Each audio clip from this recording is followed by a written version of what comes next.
that was kind of magical. Yeah. First of all, you being here, coming here, working here, the bakery. And then, I think it was the extra stuff what happened first. And then, so I remember, we had the computer and we were having counsel. And somebody said, oh, you have to see this.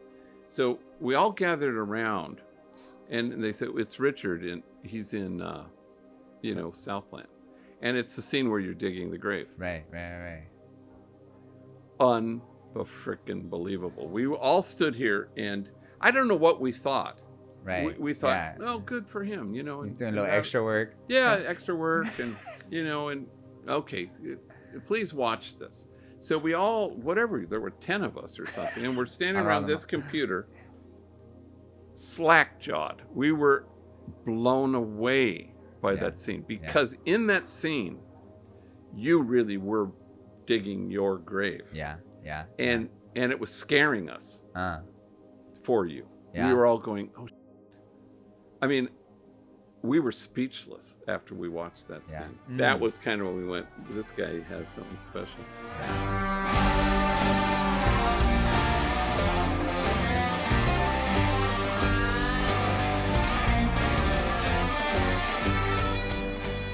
Hey, Pops, look what I got for you. Oh, my God. Look at you. Your actual copy, right? Where are you? I'm in open it. You got to do the whole opening thing. Oh, really? Doesn't matter. It's a California, Los Angeles time. How important is that paper? That is so important. Let me just see. What's happening in California today, Pops? This is an old paper. It's only... But a very, very important date, August 28th. Whoa. Because a lot of people, get a haircut, fool. Look at Paulie, yeah. I love it. I know you read the story already, but... Dog groomers. No, I'm trying to see where there's a lot of quotes from Richard Cabral. I'm trying to see. I don't see anything from... Jose got some good ones. Oh, wait a minute. Here's a good thing. Homeboy Industries, Father Greg Boyle. Rehabilitation. Damn, talk about vanity. There's that one. Paulie's 37. I'm 40, Pops. I'm 40 already. Wow, he's just a little younger guy, huh? There's always been these invisible imaginary lines that separate our communities from one another. You hit that out of the park. Shut up. This is good. I mean, it was a good article. Yeah. Wonderful. I mean, looking at that after all these years, is there any feelings on the journey that we have been? Oh, I'm so proud of you guys. That's all there is to it. All right. Proud. That's all we got. All right, so here a second. Here's Marcos. Let's do it. Bring Marcos. Bring your Marcos. Marcos, come here. All right, here's the deal, son. All right, so, sorry to you're good, the you're break. Good. So this is petty. So go ahead and do that, okay? And then get me $100 of stamps, okay? And the best iron we have to put this you up. can buy. Okay. All right, so in here is a Marcos Luna. All right, so use that for stamps, $100, and for an iron, and then you can keep the change. Just because... Give me the change, Marcos. That's the life. Okay, vete a la chingada is what I was trying to say. Can we get this up here, Pops, or what? Do I make the wall? Do we make the... Yeah, what do you want me to do? This is great. All right, that's yours. Look at Granudo.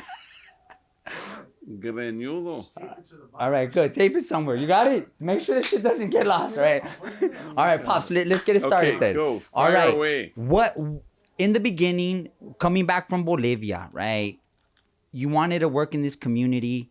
What was it that made you want to work with gang members? And I'm just going to add this, that there's a lot of people that need service, that need help. But what was it, the thing about gang members specifically? Well, it wasn't gang member because, I was in Bolivia and I was supposed to go to Santa Clara University. And I begged my provincial. Bolivia kind of changed me inside out. So I told my provincial, please don't send me to Santa Clara because it's just not enough for me. Send me to the poorest place where I can use Spanish. And so that was Dolores Mission. Right. So I went there. And again, keep in mind, what year were you born? 83. Yeah. So stuff didn't heat up till like 88. So 88 was when I started burying kids. Right. But you started at Dolores in what year? In 86. 86. Got it. Yeah. So for the first 2 years, it was all kind of immigration. That was the main thing. Okay. Because you had the Immigration Reform and Control Act, you had family separation, you had migra all over the place. We had all sorts of things like that. So we did a lot of, we had a hunger strike in the church. All this stuff was immigration first 2 years. Right. And then I buried my first kid, a kid who was stabbed in Hollenbeck Park. What was the turning point from 86 to 88? I don't know what happened. You don't remember, do you remember the whole breakdancing cruise? Yeah. Those were, so you had traditional gangs in the project. So we ended up having 8 gangs at war with each other when I was pastor. But you had a couple traditional gangs, 2 or 3 maybe, that went back decades. Right, right. And then you had these newer gangs who had been breakdancing crews, or stoners, or they would play football and get high, that kind of thing. And then all of a sudden they were bona fide gangs. So what was that movie? Colors? Colors changed everything, because people started to go, kids would go, that's what we are. We're gang members. They identified themselves. Yeah, I mean, it's interesting. A lot of times people will say, those things don't really alter anything.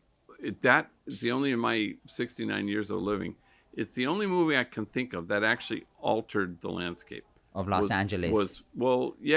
Ever. Everywhere, yeah. Yeah, I mean, it just changed everything, colors, because it's cart before the horse a little bit, but it's kids didn't know, what do we want to aspire to be? Okay, that's who we are. Right. So part of the thing with the traditional gangs that were in the, old veterano gangs. From coming from the Bachuco days and stuff, kind of, they go back to the 40s. Right. Is that, where were those guys? They were locked up, they were dead, or they were like public drunks. Right. And then by the 80s, that's when does the mass incarceration start there?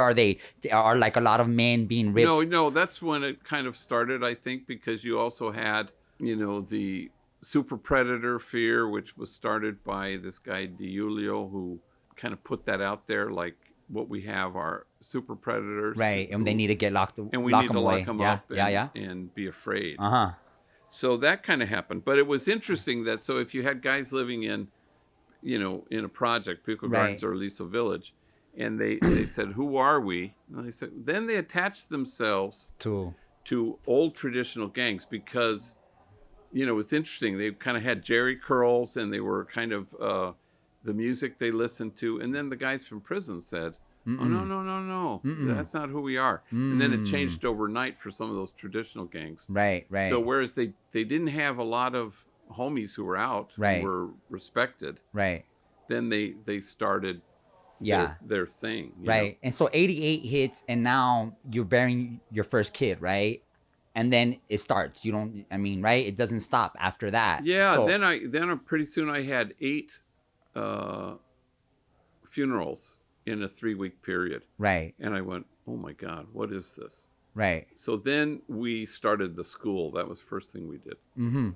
Because there were so many middle school, junior high age gang members who were out in the, they got the boot from their homeschool. Nobody wanted them. So, and they were wreaking havoc in the middle of the day. So we tried to, if I found a school that would take you, would you go?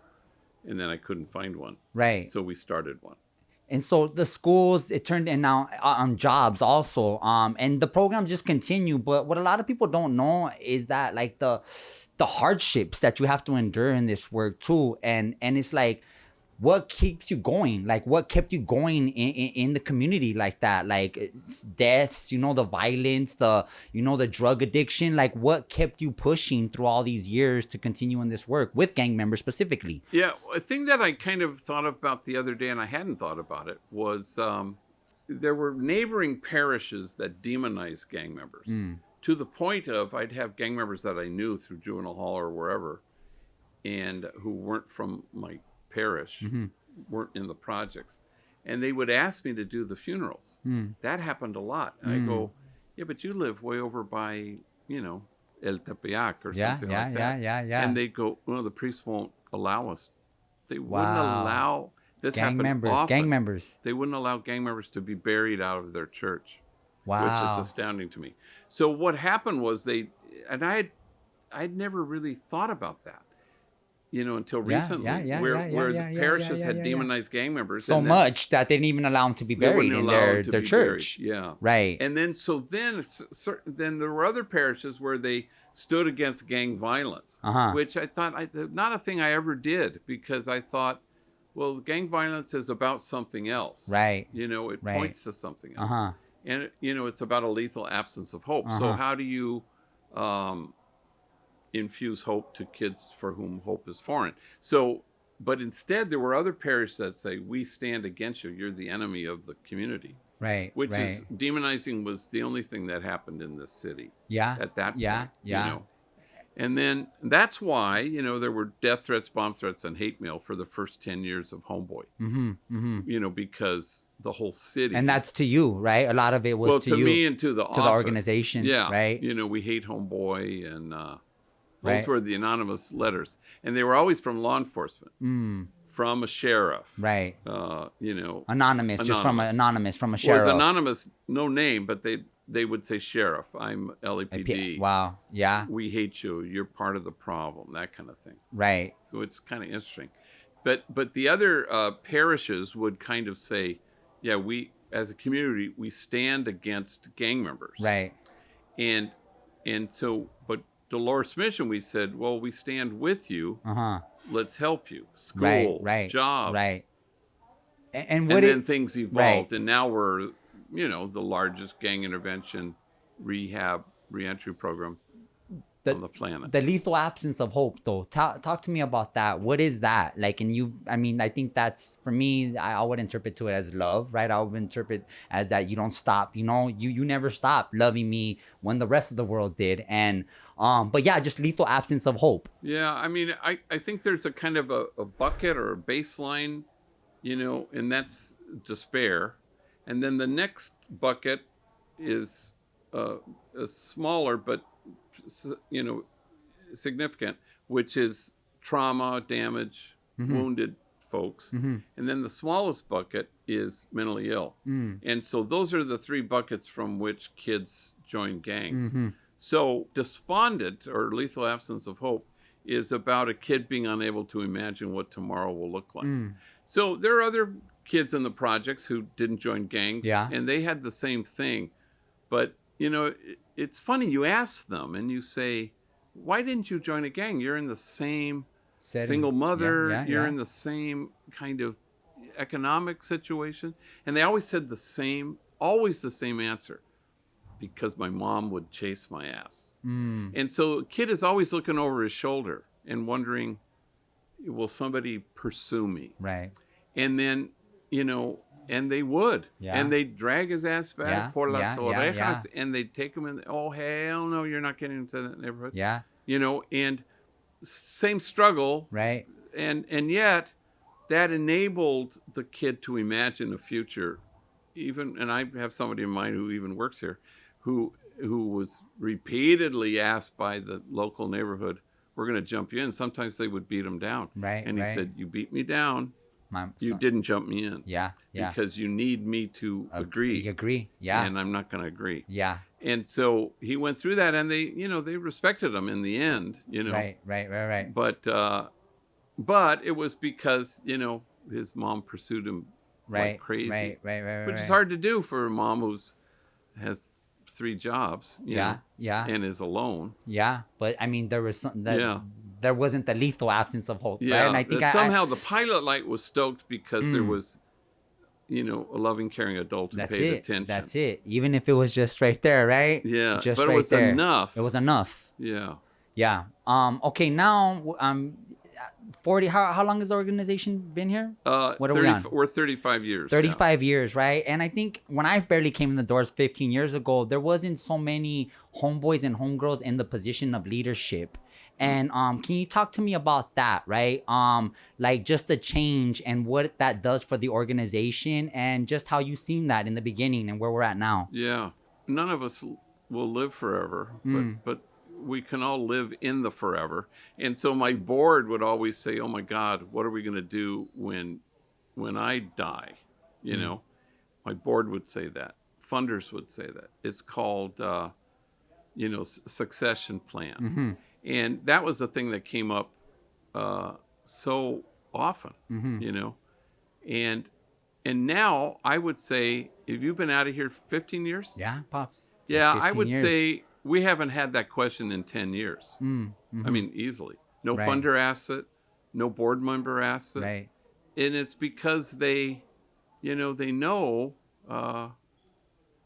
that now, you know, I've stepped back and the homies have stepped up. And so, you know, we have extremely capable vice presidents, even one in this room right now, you know what I'm saying?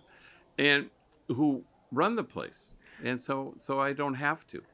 And to say nothing of the fact it's now, you know, $40 million annual operation. Right, so right. nobody wants me running this place. That's for God's sake. So, you know, and that's good. So, you know, we've had a good CEO for 10 years.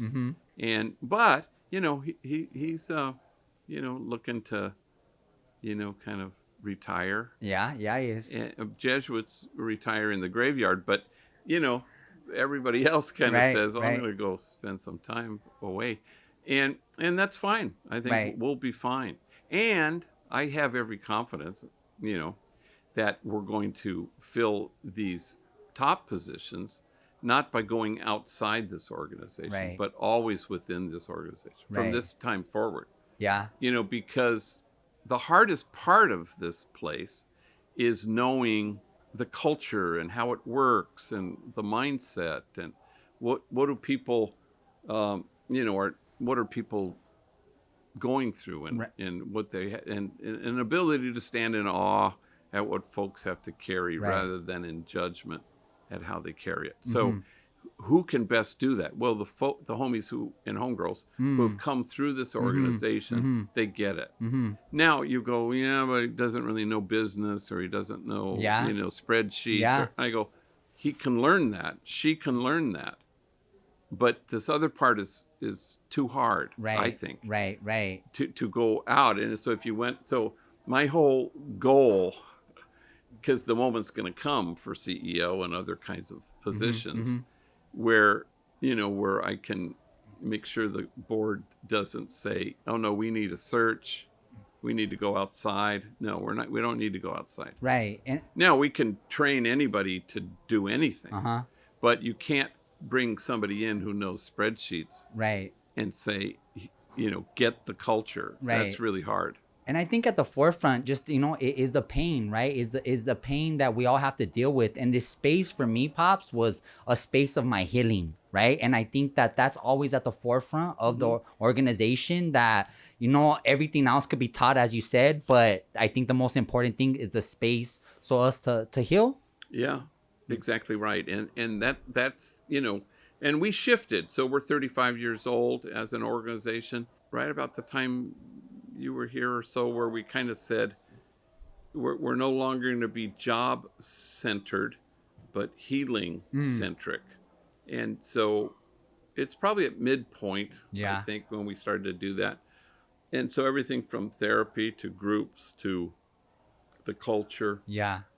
And then the premise on that is, you know, an educated gang member may or may not go back to prison, or an employed one may or may not. But it's our contention now, and we haven't wavered, that a healed gang member will not ever reoffend, period. And again, healing ends in the graveyard too. So, but what we talk about here is essential foundational healing. You know, when you left here, you know, there's still more to do. Everybody has more to do, but there's something foundational about this place that kicks in, and you have, you know, I talk about a muscular hope, where somebody has, okay, I have enough, that I'm sturdy and resilient, and as we always say around here, and the world will throw at you what it will, but this time you won't be toppled by it. So, and that's different. So even in the old days, when we always went, oh my God, will they come back? And, you know, he got popped, he went to jail, or he disappeared, or he relapsed. You know, maybe he'll come back. Nobody says that now. We all say, he'll be back. He'll be back. And, you know, the more we say that, it's so incredible how there are no exceptions to that. Mm-hmm. Everybody comes back, no matter what. Mm-hmm. You know, it's kind of... Your dose. Remember you said the dose. You get that dose. And you get the dose, but how many doses? You know, sometimes it's a little bit like, you know, rehabs. People are, you know, you ask somebody who's 20 years sober, how many rehabs did you go to? I went to 8. You know, yeah. So each time you got a dose until you were finally ready to surrender to your own healing, which is, but once you have a taste of being cherished, and if it's true that the traumatized will likely to cause trauma, it has to be true that the cherished will be able to find their way to the joy there is in cherishing themselves and others. So that's just surefire. And once you have a taste of being cherished, you come back. In fact, the hard part is getting them to move on. You know, so we say, please hire this guy as an actor in a continuing role in a series, because he's not gonna get out of here. Otherwise, he won't leave. Yeah, I just picked that one out of my head as an example. What kept your heart in it? Like, yeah, because I know, like, I've been through my challenges here, and I've seen my share of stuff that's, like you said, it gets hard. Yeah. But in that moment, what kept you in it, Pops? Yeah. So I didn't answer that. I mean, part of the thing was it's just relational. So relational wholeness is the answer, and it's exquisitely mutual, and it's not a healing that I impart on anybody, or that you impart on anybody. It's a thing that happens here. You know, so people, you know, inhabit their own dignity and nobility in each other's presence. And so that became clear to me early on. I found the homies so frigging interesting and charming and hilarious and wise and poignant. From the gate, I found them that way. Right. So I was always like, you know, this was such a world that you know, it was so heartening to be with them. Right. So that, you know, it was easy to delight in the person in front of you, you know, and that's why the work is eternally replenishing, because it's, you know, you're just, people are so amazing. Right. And people who have had to carry more than I've ever had to carry. Yeah. So you're just kind of, you know, your life gets richer and richer and richer. And it was hard to bury kids, you know. Yeah.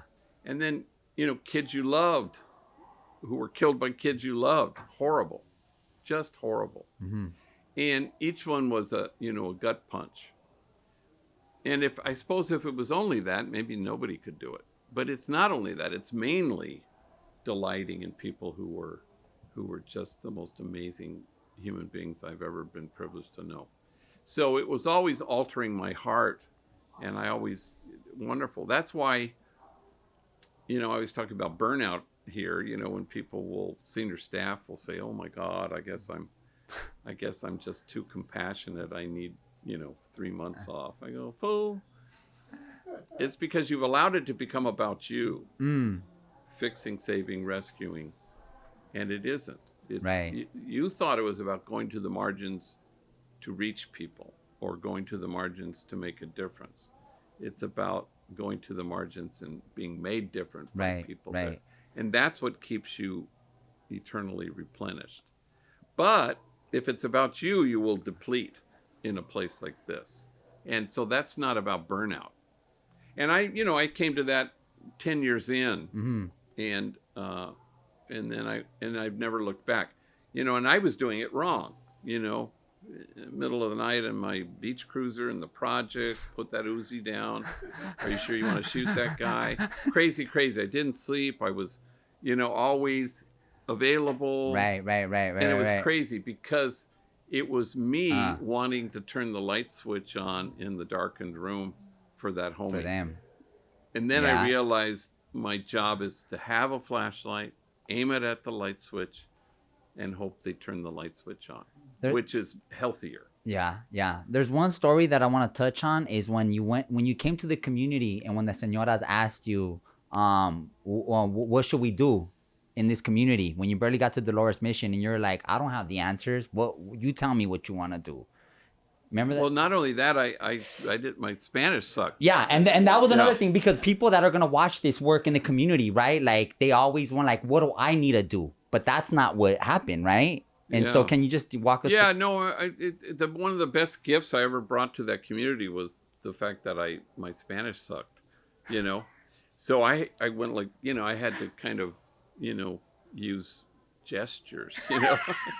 And say, I don't know. So people would have to do this. So I was kind of the janitor. And they were so used to asking the padres, right? Yo, padrecito, you know, tell us what to do. And I just shrugged a lot, you know, and which was good. It was, I think in the end, it was empowering, you know. So then I was in the back of the room instead of the front of the room. And then the señoras got up, you know. Like I remember Dianne Feinstein when she was running for, I think, governor. And so the women would have these big things, you know, rallies where they'd get up and in the projects and, you know, and go into your kid's room and lift up the mattress and get that Uzi and bring it to the church. And I mean, it was incredible. And they were doing it? It was basically, it was the Disarm Your Kids campaign. Wow. And then, so Dianne Feinstein called and she said, I'd like to meet with the women. And I said, well, I'm just the janitor, but let me talk to them and see if they think. And I thought they would immediately say, hi, you know, la señora Dianne Feinstein. Yeah. You know, and I was so surprised because they went, oye, you know, if this vieja gabacha wants to come here and tell us what to do, dile que no venga. If she wants to come and listen to us, okay, we'll have her here. And so I called her people, and I think they anticipated it would be the photo op from hell. So she said no. You know, because the women knew what to do. And I thought, how great. They weren't impressed that this candidate for governor wanted to meet with them. Right. But they were insistent that, you know, we know our community, we know our kids, we know what to do. Listen to us. And you know, anyway. But that was an example of where they suddenly had to speak. Right. And make decisions and choose and decide. The communities know what to do. The people of the community know what to do. Yeah. And I think, like, even for me and Jose, like, they're asking us, like, what should we do? But we're like, you guys have the answers, you know. It's just, and that's, you know, that's where that story, you know, kind of although reminds. you know, initially there was everybody bought into the, you know, the kind of demonizing. So when we started the school, you know, people, you know, kind of gave me a hairy eyeball, you know, because the school was on the 3rd floor of our parochial school. So you had these little kids in uniforms, and they were going, what's going on? So gang members, that's when they tried to throw me out. So they had a big meeting, you know, and again, I sat in the back of the room, and all the señoras got up, and oh my God, they're turning the church into whatever, and the women themselves got up. Es lo que haría Jesús. You know, this is what Jesus would be doing. That's why we're doing it. Right. You know, and so it was, people embraced it as opposed to saying, this is the Padrecito's plan. They said, no, this is what we do. Then they started to have these Thanksgiving dinners and Christmas, you know, because these were all orphans, basically.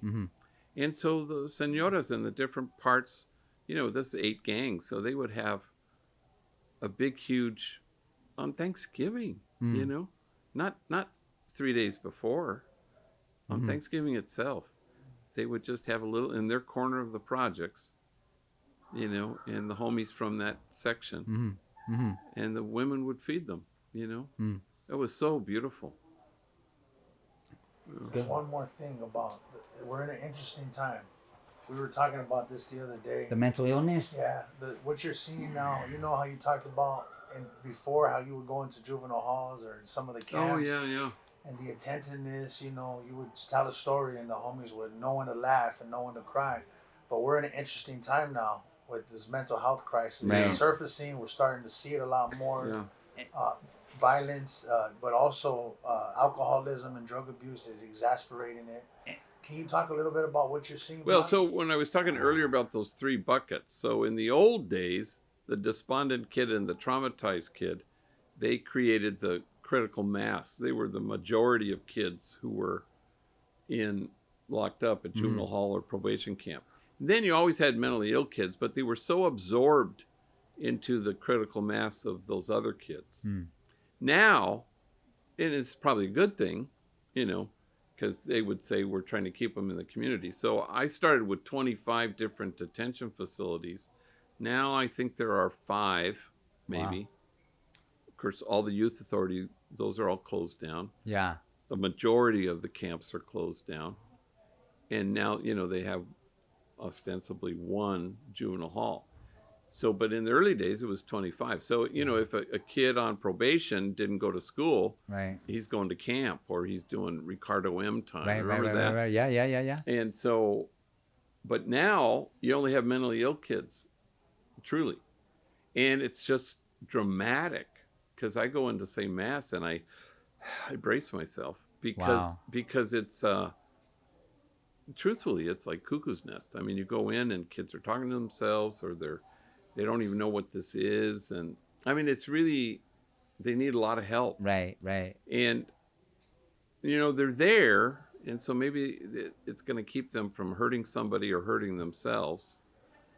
But, it's hard. Yeah. It's really, they really need mental health, right, help. But that's way different than from how it was back when we were in juvenile hall, when we were locked up. Yeah. And that just puts another layer of. Yeah. I mean, so now Campus Kilpatrick, which is a brand new facility, there are only 20 kids there. Wow. And Malibu, where it's located, has said you cannot exceed 20 kids. The city of Malibu. Right, city of Malibu. Yeah. So it's a facility for, I don't know, 100. A couple hundred, yeah. Well, I don't know if it's that many. Right. It might be 100. Yeah. And they can't exceed 20. I mean, it's just... Right. And I went there to say mass, and I went, whoa. Yeah. And these are all kids' serious crimes. And again, who commits serious crimes? Kids who are really have issues. Right. What was it, like maybe the fentanyl? Well, that's an excellent question. I mean, part of the thing was in the early days, gang members would sell crack or PCP, but they pretty much were disciplined by each other if they used it. Right. And so that was, and homies would tell me, God, I was smoking a Sherm, and please don't tell my homies. Because they would be beat down, and then there were other gangs, that would sell PCP and others that, just smoked used it and they just did it. And then there were other gangs that strict prohibition. Yeah. Because they didn't want anybody to get out of control. Right. Start beefs with, neighborhoods who were friendly with them. Yeah. And then it kind of started to change. I mean, homies were always selling crack at, once crack became the thing. Right. Running up to cars and double up and all that kind of stuff. Yeah. And then, the homies kind of became their own best customers, kind of. Yeah. People started to, that broke down the discipline thing. And now here's where we are now, I mean, the fentanyl crisis. Fentanyl is just, again, I've buried more, it's gang-related deaths. There's, there was COVID for a time also. Yeah. COVID deaths. No, yeah. And then there was always, there have been for the last couple of years, lots of fentanyl deaths. Yeah. Even when it began in the early days, when you first started to have fentanyl deaths, nobody really knew, it was exactly. Like even guys in prison would die and then they'd come out and it's like, what were they doing? All of a sudden he just dropped dead. Right. You know, there was not a sense of that we really knew. Now we kind of know. Right. You know, now they're handing out Narcan, right? Like, I mean, before that was, I mean, you couldn't find that, right? Yeah. It's although they're giving Narcan to individuals. I don't exactly know. How do you self-administer it? I mean, we've had to do it here. We've had to do it here. Right. We've all learned. Like, but how would you do it to yourself? I mean, if you know what I mean. I think it's like the nose shot, right? It's the nose shot. But one of the things if you're down, if you're already, is that what you're saying is like we had to learn rapidly because it was like it came, we heard about it, and then it just hit the community so hard. Like you said, Pops, is people were falling out. Yeah. And then even here, like there was homies that would leave here, and next thing you know, down the street they're falling out. They're out. The interesting thing is too, I think, like going back to what you were saying, as we used to discipline ourselves, and then addiction got progressively worse. I do believe because of trauma and us like not really having access at that time to resources like therapy, mental health services, we begin to self-medicate. Yeah. The pain is too. The pain is It gets so hard, and then it became a part of the norm. Became a part of the culture. Right. To get high, even music, like right. You know, you think about like some of the songs, soundtracks of addiction, like soundtracks of addiction. But we had to learn so fast how to use this shit. Right. I remember saying to myself, like, Jose, you need to learn how to use this shit. Yeah. You need to learn how to administer it because it happened fast. Homies were and it's happening right now, right? It's happening now. Homies were opening up a little bag of whatever they thought was carga or whatever. Yeah. And because there was fentanyl in it, and they smelled it, they were falling out dead, homie. So that's just how strong it was. It was just interesting. Yeah, we've had to use it here. I've used it 4 times myself here on Homies. Yeah. Mm-hmm. For you, was there anything in your experience, in your own background, that allowed you to see, like when you went to Dolores Mission, that allowed you to see these people as people? Like, what's the seed of your compassion versus like you're talking about these other priests who saw these, who demonized? Like that was the easy way. Like, was there anything in your experiences, in your own personal story, that allowed you to see beyond just the sort of that's a good question. I don't know exactly. I mean, again, I always say I won the lottery in terms of parents and family and zip code, you know. So I clearly privileged, you know. But that doesn't account for anything. But I don't know. I mean, I think Bolivia was so pivotal. Because, and that was the poorest country in the hemisphere at the time. It was poorer than Haiti. And it was just kind of astounding how extraordinary the people were, you know. And the indigenous people right there, right? Yeah. Who was it? The Quechua. Yeah. And so that was, you know, there was just this, the nobility was in the air that you breathed down there. And so, I don't know, it kind of rewired me a little bit. Mm-hmm. So when I came here, you know, I felt the same way about the señoras. Again, it's only women with children. That was the profile of the projects. There were hardly any men around. Women with children, with sons and daughters. But so I found them just so fun and extraordinary and wise and brave. And the courage of their tenderness, so it was easy. It was kind of transition from Bolivia to first meeting the mothers, and then you started to bury their sons, you know, and then it was easy because they, you know, and in my early days I would shake my fist a lot, you know, if I gave talks I was pissed all the time because it was like one life in Westwood was worth 8 lives in Boyle Heights, which literally happened when this graphic artist, a woman who was on a date in Westwood, which is near UCLA, where, you know, 2 cars shooting at each other, and she was killed. And oh my God, they took police officers from other places, and assigned them to Westwood, you know, of all places. I mean, because it was just a fluky thing, really. And then, you know, they had detectives pulled from, you know, here on the east side to investigate that case. And a reward was offered for information that would lead to information. And that same day. And yet, you know, I had just buried 8 kids in a 3-week period, and nobody was offering rewards or, you know, assigning more. So it was clear that, you know, that people thought one life in Westwood was worth more than 8. Right. So anytime I gave a talk, I look back on it and I'm, you know, kind of mildly embarrassed by it. But I was enraged. Yeah. You know, that was kind of my mode. And that's why when I can say I've buried 257 people, it's because I started to count because they didn't count. You know, they didn't matter. So I thought, well, I'm going to count. And I'm going to say, yeah, I've buried 13, and I've buried 125, and I've buried 267. You know? Right. And does that part ever get, like, overwhelming? Like, just having to bury so many? Yeah, I mean, again, it's 88 to 98 was the decade of death. So that number has really decreased considerably. Right. Now it's starting to, somebody asked me, why is it starting? You know, and part of it is there's no collective memory like we had. So right after the decade of death, you had young people saying, I don't want any part of that. They remember it.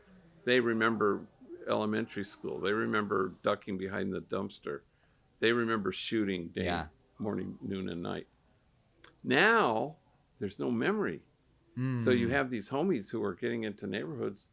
I even watch it in Dolores Mission. And there's a kind of they don't remember. Right. You know, and so they get into, I don't know how they think to do it, but they get into a neighborhood and you can't undo it. it. Well, you can't remind them what it was like because they don't remember. They don't remember. Yeah. So maybe it'll never be as bad as that period was. Right. You know, when was the first time you got locked up? How old? 13, what year was it? 13. That was like 90, 99? 90. No, like, yeah, like around that. Yeah. Like 97. So yeah. that was, we're 97, sort of yeah. getting to the tail end. But it's interesting, in 99, October of 99 was when our bakery burned to the ground. Yeah. And I still think that's a you know, kind of a pivotal moment in the city because the LA Times, you know, in the wake of the fire said, hey, this doesn't belong to Father Greg Boyle. This belongs to the city. This belongs to Los Angeles. So it just, overnight, it just switched. And that's why we're in this building. Yeah. Because that generated all sorts of goodwill. So we could buy this property and then ultimately build this headquarters. Right. And it was all right then, you know. Now, again, we moved in 2008. But so it took, you know, 8 years. But it began with that moment, you know, where suddenly we were hoisted up on the shoulders of the city. And, you know, after the fire. Right. What is the future of Homeboys?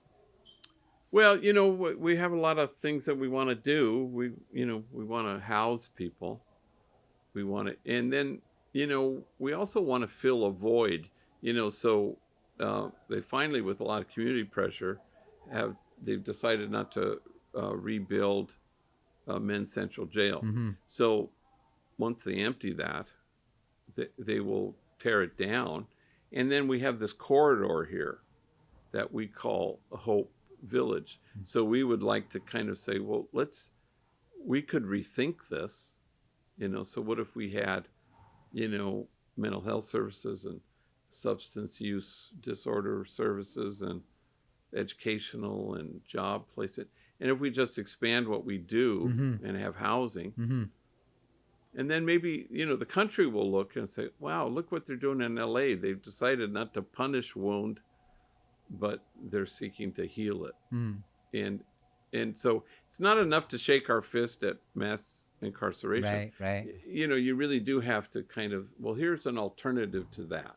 Right. You know, I'm not sure we've figured it all out, but we know what the component parts are. Yeah. You know, what if we invested in people rather than just try to incarcerate our way out of things. Mm-hmm. Was there a moment or a person or just a point in particular where you realized that it was going to be more than jobs? Like going back to what you were saying, at a certain point it shifted from just being jobs to also being more holistic in terms of the healing, in terms of the support. Were there experiences, or was there a moment where you realized that the jobs were not going to be just enough on their own? Yeah, an exact moment. I don't want to put him on the spot, but He's up here.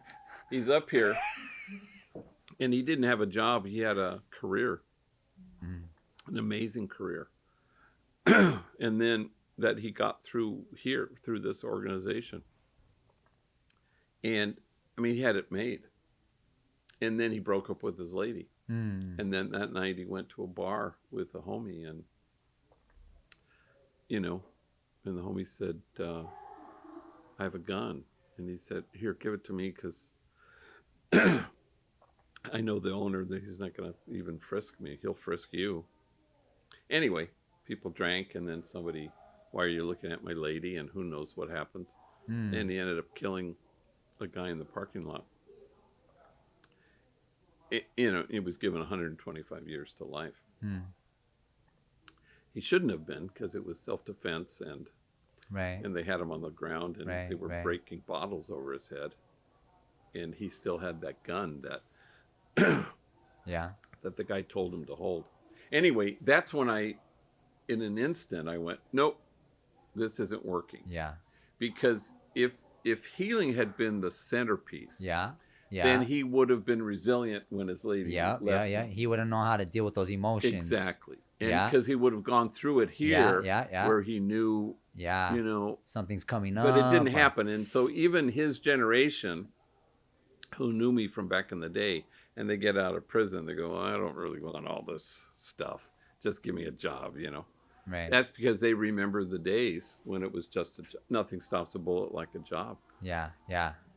And so I'm glad we changed, because it was smarter. You know. But that was the kind of the turning point. But it was an exact turning point, you know. So what's the goal? The goal is for people to discover their true self in loving. And that's your true self. And so if loving is your home, then you will never be homesick. So part of the idea is for them it's not just, you know, doing the work and knowing themselves. It's in knowing themselves, that's the truth. The truth is, you know, you find your true self in loving. So then they find that here, you know, and then they go, oh, wow. And then that kind of leads them to be free, and they can be resilient. They can withstand whatever comes their way. So, and that's kind of in a spiritual sense, you know, God is love, and God loves us, but God is loving, and God is in the loving. So it's not how God is, but where can you find God? You find God in the loving. So that's what makes sense to me. And then I ask myself sometimes, you know, like, well, what's the point of the healing? You know, why do it? And well, one is joy, you know, and you foster a kind of joy and fearlessness, and it leads to the creation and the nurturing of a community of cherished belonging. That's the goal. Spiritually speaking, that's God's dream come true, a community of cherished belonging. So that's why the healing is the thing we engage in, because it'll end in that. So spiritually, you know, you receive the tender glance from God, and then you choose to be that tender glance in the world, you know, and that's the hope. Is there anybody you won't help? No. Well, I wouldn't say won't. I would say sometimes, you know, we're always having a balance in terms of we'll say beyond the scope. And, but again, it's a little bit like a probation camp. You don't want the whole place to be, you know, 5150s. You know, you can have a few. Just balance it out a little bit. Yeah. But that, you know, I don't really like the beyond the scope thing. You know, as long as somebody, you know, I had somebody in my office earlier, and, you know, 3 six-legged stool. You know, it's recovery, therapy, meds. Right. But you really need to do meds, son. Okay? Yeah. And then you'll be okay. But you couldn't have a critical mass of those for folks. sure, because then it becomes, then it's just too hard. You know. And so we're always kind of saying, you know, hey, come here for a second. And we walk them outside. Yeah, let's talk. And it's like, you know, I can't have you in there right now because you're triggering everybody. And you're off your meds and you're taking meth. Right. So, and you're doing meth as a way to self-medicate, as Jose was saying. So, you know, so it's not like the people you won't help. You still want to help them. You want to actually get them to get what they need. Right. But it's also staying focused on the population. Yeah, that's the community. Like, you know, when you think about, you know, how, you know, Homeboy is, you know, how it was formed and the margins that G was talking about and the demonized. Like, one of the things that I do when I'm sitting at the desk is I try to do my best to make sure that we're serving the population that we, you know, that we say we serve. So gang members, violent offenders, previously incarcerated, you know, people that are coming home reentry, and we just like, because our program's tailored to that population. You know, so. But definitely, Homeboys is a community where everybody belongs. And that's another goal of ours, is to, like, the resources that we have, that the community is afforded those same resources that the trainees are receiving. So. And also I want to add, like, if the person has enough, you know, willpower to open those doors, because I always say the change starts when you open those doors. Then we have to honor them by giving them, by meeting them halfway. Right. So, and then help. I don't want anybody to leave here without getting help. I want us to be allergic to no, the word no. And so, but the homies will do this all the time, you know, where they'll go, hey, Pops, please, can you hire? You know, she's got 5 kids and they're in the car, and, you know, she's never been a gang member. She's never been locked up. And it's like, it's our mission statement doesn't say help the people who most need help. It really does say gang member and previously incarcerated. But that doesn't mean we're not going to give her Pampers. You know, some cash, and we're going to find you a shelter. So we're going to help this person. We're just not going to bring the person in. You know? And then we did change who we were. You know, I mean, it would have been inconceivable in 1988, you know, to call this place anything other than Homeboy Industries. You know, because we didn't say Homeboy Homegirl. You know, because it was guys. You know, 97%. You know, 95% guys in those days. And now it's even fewer women. You know, it's like 3%. You know, gang members are female. So we did change. That's when we added the previously incarcerated. Otherwise, we wouldn't have any women here. And because that's all we did was just gang members. And it was so, and then Homegirl Cafe, you know, if we just had female gang members, you know, we couldn't do it. There aren't enough. It's the balance.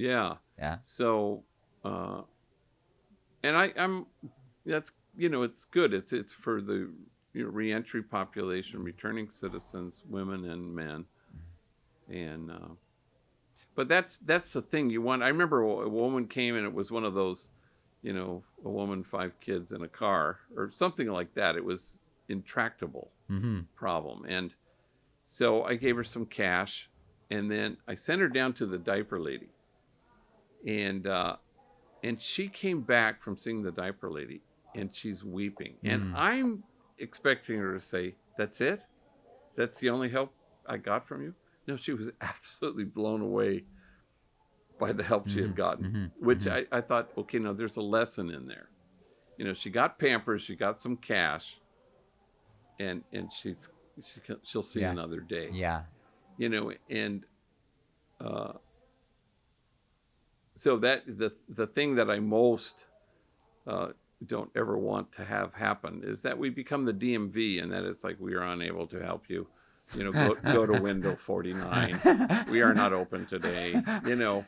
And you have to use that robotic voice. You know, we only see clients on Thursdays. Oh, no. Don't have anybody leave this building without having gotten concrete help. Even if it's a handshake from you when you're sitting here, you know, with $20 in it. Secret handshake. The secret Secret handshake. The not so right secret handshake. So you want to be able to say, hey, you don't really qualify to be in our 18-month program. Hey, but go up there right now. Right. And the employment services people will say, hey, Right, they're hiring at CVS. Go. Yeah. Or something. Right. Does that make sense? Yeah, it makes a lot of sense. Like, there's so many resources in the city. We also have a lot of internal resources that we can connect people to. Right. There's just so much help. But one of the things we never want to do, one, is ever be the DMV. And then two, stop serving the population that we chose to stand with. Right. Because it's such a difficult time when you're coming home. All the barriers that exist. Right. The challenges, you can't get on a rental agreement, a lease agreement. Right. If you go to Skid Row right now, majority of the people living on Skid Row and thriving there are gang members. Yeah. On parole. Returning from prison. Returning from prison. Yeah. I'll give you another example. There's 34 prisons in the state of California. There's 5 yards in every prison. There's 1,000 men on every yard. And so when you talk about like gang member and that population and being specific, like we're tailored for that population, Yeah. I say, and most are going to return to the community. So exactly. Right. And we're the only game in town, I think. Yeah. I mean, it's in a kind real of way. That does in a this. real way. That really provides the Yeah. opportunity to get paid to heal. Mm-hmm. To get paid to connect. Yeah. To get paid to rewire, your brain and have, relationships that heal. Right. That was kind of magical. Yeah. First of all, you being here, coming here, working here, the bakery. And then, I think it was the extra stuff what happened first. And then, where were you digging the grave? Yeah, I was digging the grave. What was that show? Southland. So I can remember, we had the computer and we were having council. And somebody said, oh, you have to see this. So we all gathered around. And they said, it's Richard. And he's in, Southland. And it's the scene where you're digging the grave. Right. Unfreaking believable. We all stood here, and I don't know what we thought. Right. We thought, oh, good for him, And doing a little extra work. Yeah, extra work, and and okay, please watch this. So we all, there were 10 of us or something, and we're standing around this computer, slack-jawed. We were blown away by that scene, because in that scene you really were digging your grave. Yeah. And it was scaring us for you. Yeah. We were all going, oh, I mean, we were speechless after we watched that scene. Were you on the council then? He wasn't. I don't even think. Maybe you weren't here. That was a long time ago. I remember you telling the story. Yeah. Thank you.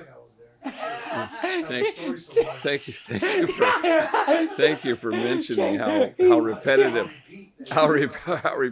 when someone plays the same song over and over. Yeah, I think they're asking for you out there.